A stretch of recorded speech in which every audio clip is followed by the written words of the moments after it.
அனைவருக்கும் வணக்கம். நம்ம இன்னைக்கு டிஎன்ஏல என்ன பார்க்க போறோம் அப்படின்னா, மீன்வள மேலாண்மை அத பத்தி தான் பார்க்க போறோம். ஸோ, மீன்வள மேலாண்மைய பொறுத்தவரைக்கும், கடலோரத்துல நம்ம எங்கெல்லாம் மீன் பிடிக்க போறோம் அப்படிங்கிறத தெரிஞ்சுக்கணும். அதுதான் இங்க குடுத்துருக்காங்க. கடற்கரையிலிருந்து 12 நாட்டிக்கல் மைல் தூரம் வரை இருக்கக்கூடிய அந்த ஒரு ஏரியாவ, சீஷோர்ல இருந்து 12 நாட்டிக்கல் மைல்ஸ் இருக்கக்கூடிய ஏரியாவ, நம்ம தீரக நீர்ப்பரப்பு அப்படின்னு சொல்லுவோம். அதாவது இங்கிலீஷ்ல டெரிட்டோரியல் சீ அப்படின்னு சொல்லுவாங்க. 12 நாட்டிக்கல் மைல்ஸ்லேருந்து 200 நாட்டிக்கல் மைல்ஸ் வரைக்கும் இருக்கக்கூடியத பிரத்யேக பொருளாதார மண்டலம் அப்படின்னு தமிழ்ல சொல்லுவாங்க. இங்கிலீஷ்ல எக்ஸ்க்ளூசிவ் எக்கனாமிக் ஜோன் அப்படின்னு சொல்லுவோம். அதற்கு மேற்பட்டு இருக்கக்கூடிய பகுதிகள வந்து நம்ம ஹை சீஸ் அப்படின்னு சொல்லுவோம். இப்போ இந்த 200 நாட்டிக்கல் மைல்கள் வரைக்கும் நம்மனால மீன்கள பிடிச்சுக்க முடியும். ஹை சீஸ்ல போய் நம்ம மீன்கள பிடிக்க முடியாது. அது வந்து உலகத்துல இருக்கக்கூடிய எல்லா நாடுகளுக்கும் சொந்தமான கடல் பரப்பாக மாறிருது. இப்ப நம்மளுடைய பொருளாதார மண்டலத்துக்குள்ள மீன்கள பிடிச்சுக்கலாம். சரிங்களா? ஆ இந்த பொருளாதார மண்டலத்துல நம்ப எவ்வளவு மீன்கள பிடிக்கிறோம் அப்டின்னா, ஒரு ஆண்டுக்கு சுமார் 25லேருந்து 28,00,000 மெட்ரிக் டன் மீன்கள உற்பத்தி செய்றோம். அதுல கிட்டத்தட்ட ஒரு 60% எங்கிருந்து வருது அப்டின்னு பார்த்தீங்கன்னா, நம்மளுடைய பொருளாதார மண்டலத்திலிருந்தே வந்துருது. ஓகேவா? ஸோ, இத ஒழுங்குபடுத்துறதுக்காக நெறைய சட்டங்கள் வந்து இருக்கு. வனவிலங்கு பாதுகாப்பு சட்டம், ஆ கடல் மீன்பிடி ஒழுங்குமுறை சட்டம் அப்டிங்கிறது இருக்கு. அதுக்கு அடுத்ததா பார்த்தீங்கன்னா, கடற்கரை ஒழுங்குமுறை மண்டல அறிக்கை, கோஸ்டல் ரெகுலேஷன் ஜோன். அதுக்கு அடுத்ததா பார்த்தீங்கன்னா, சுற்றுச்சூழல் பாதுகாப்பு சட்டம் அப்படிங்கிறது இருக்கு. அடுத்ததா பார்த்தீங்கன்னா, இந்திய மீன்பிடி சட்டம் அப்படிங்கிறது இருக்கு. இந்த மாரி பல்வேறு சட்டங்கள் வந்து இருக்கு. அதே மாரி அரசியலமைப்புக்கு கீழ பார்த்தீங்கன்னா, 7வது அட்டவணையில மாநில பிரிவு இருக்கும். இல்ல மாநில பட்டியல் அப்படிங்கிறது இருக்கும். ஸ்டேட் லிஸ்ட் அப்படிங்கிறது. அதுல ஸ்டேட் லிஸ்ட் நம்பர் 21 வந்து பார்த்தீங்கன்னா, இந்த டெரிட்டோரியல் சீக்குள்ள மீன் பிடிக்கிறது வந்து ஸ்டேட் கண்ட்ரோல்குள்ள வரும் அப்படிங்கிறத சொல்லியிருப்பாங்க. அதுக்கு ஏத்த மாதிரி ஒவ்வொரு மாநில அரசாங்கங்களும் இந்த மீன் பிடிக்கக்கூடிய அந்த விஷயங்கள ரெகுலேட் பண்றதுக்காக ஒழுங்குமுறை சட்டங்கள், மீன்பிடி ஒழுங்குமுறை சட்டங்கள வந்து கொண்டு வந்திருக்கிறாங்க. சரியா? அது மட்டும் இல்லாம இந்திய அரசாங்கம் இந்த கடல் வளங்களுடைய நிலைத்தன்மை, அதனுடைய ஸ்டெபிலிட்டிய வந்து சஸ்டெயின் பண்றதுக்காக என்ன பண்ணியிருப்பாங்கன்னா, 2004ஆம் ஆண்டு முதல்ல தேசிய கடல் மீன்வளக் கொள்கை அப்படிங்கிறத உருவாக்கியிருப்பாங்க. ஓகேங்களா? அதன் பிறகு பார்த்தீங்கன்னா, 2020ஆம் ஆண்டு அதனுடைய 2வது கட்டமா அந்த பாலிசியோட 2ண்ட் அப்டேட்டட் பாலிசியோட டிராஃப்ட்ட வந்து வெளியிட்டிருப்பாங்க. ஸோ, இவ்வளவு விஷயங்கள் இருந்தாலும் நெறைய விஷயங்கள நம்ம தடை பண்ணியும் வச்சிருக்கோம். உதாரணத்துக்கு வந்து மீன்பிடி தடைக்காலம் அப்படிங்கிறது இருக்கு. மழைக்காலங்கள்ல மீன்பிடி தடைக்காலம் அப்படிங்கிறது இருக்கும். தமிழ்நாட்ட பொறுத்தவரைக்கும் பார்த்தீங்கன்னா, இந்த மே மாதங்கள் ஓகேங்களா? மேலருந்து ஜூன் வரைக்கும் பார்த்தீங்கன்னா, ஒரு 60 நாளைக்கு வந்து அந்த மீன்பிடி தடைக்காலம் அப்படிங்கிறது இருக்கும். அந்த அ என்ன மாதிரியான மீன்பிடி முறைகள பயன்படுத்தணும்?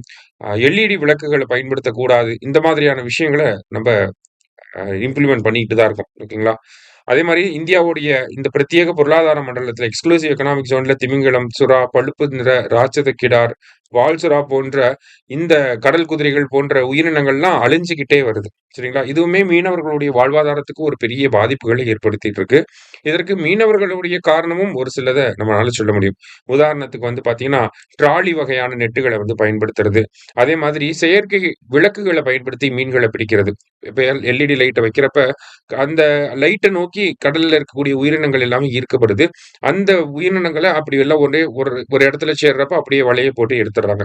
ஸோ இதனால என்ன ஆகுது அப்படின்னா, அந்த மீன் கடல் வளங்கள் அப்படிங்கிறது பாதிக்கப்படுது. அது மட்டும் இல்லாம இந்த ட்ராலி வகையான நெட்டுகள பயன்படுத்துறப்ப என்ன ஆகுதுன்னா, நம்ம கடல்ல தூக்கி போடுறப்ப, அது கடல்ல இருக்கக்கூடிய மீன்கள மட்டும் பிடிக்காம, உள்ள இருக்கக்கூடிய இயற்கை வளங்களையும் வந்து நமக்கு அப்படியே ஒட்டுமொத்தமா அரிச்சுட்டு வந்துருது. ஓகேங்களா? சின்ன சின்ன செடிகள், பவளப்பாறைகள்ல இருக்கக்கூடிய அந்த சின்ன சின்ன பாசி, அந்த மாரியான விஷயங்கள் எல்லாத்தையுமே ஒட்டுமொத்தமா அந்த எக்கோசிஸ்டத்தையே அழிச்சுட்டு வந்துருது. ஓகேங்களா?